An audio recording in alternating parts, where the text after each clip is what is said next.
नमस्ते दोस्तों। आज हम एक ऐसी भाषा की यात्रा पर जा रहे हैं जो हजारों साल पहले बोली जाती थी और जिसे इतिहास के पन्नों में कहीं खो दिया गया था। यह भाषा थी बैक्ट्रियन। सोचिए, एक ईरानी भाषा जो यूनानी वर्णमाला में लिखी जाती थी। यह सिर्फ एक भाषा नहीं, बल्कि एक सभ्यता की कहानी है जो पश्चिम और पूरब को जोड़ती थी। बैक्ट्रियन एक प्राचीन पूर्वी ईरानी भाषा थी जो आज के अफगानिस्तान और ताजिकिस्तान के क्षेत्र में बोली जाती थी। यह भाषा मुख्य रूप से कुषाण साम्राज्य की आधिकारिक भाषा थी। कुषाणों ने इसे अपने सिक्के, शिलालेख और सरकारी दस्तावेजों पर इस्तेमाल किया। इसकी सबसे खास बात यह थी कि यह यूनानी लिपि में लिखी जाती थी, जिसे यूनानी बैक्ट्रियन लिपि भी कहते हैं। अब बात करते हैं इसकी लिपि की। यूनानी वर्णमाला में कुछ ऐसी ध्वनियां नहीं थी जो ईरानी भाषाओं में थी, इसलिए बैक्ट्रियन के लेखकों ने यूनानी वर्णमाला में कुछ बदलाव किए। उदाहरण के लिए, उन्होंने शो नाम का एक नया अक्षर जोड़ा जो एसएच या स जैसी ध्वनि के लिए था। ये छोटे छोटे बदलाव बताते हैं कि कैसे उस समय के लोग अपनी भाषा को लिखने के लिए नई पद्धतियां अपना रहे थे।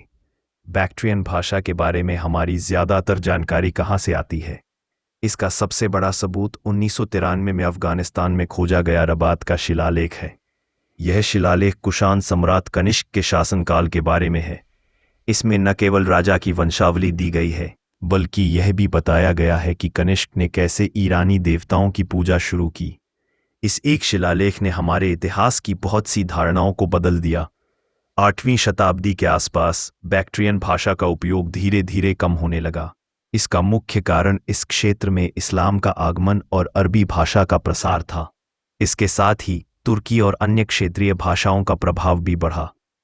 जैसे जैसे बैक्ट्रिया का गौरवशाली साम्राज्य खत्म हुआ, वैसे वैसे उसकी भाषा भी इतिहास के धूल में खो गई। कई बैक्ट्रियन पांडुलिपियां और शिलालेख व्यापारिक सौदों, ऋण समझौतों और संपत्ति के हस्तांतरण से संबंधित हैं।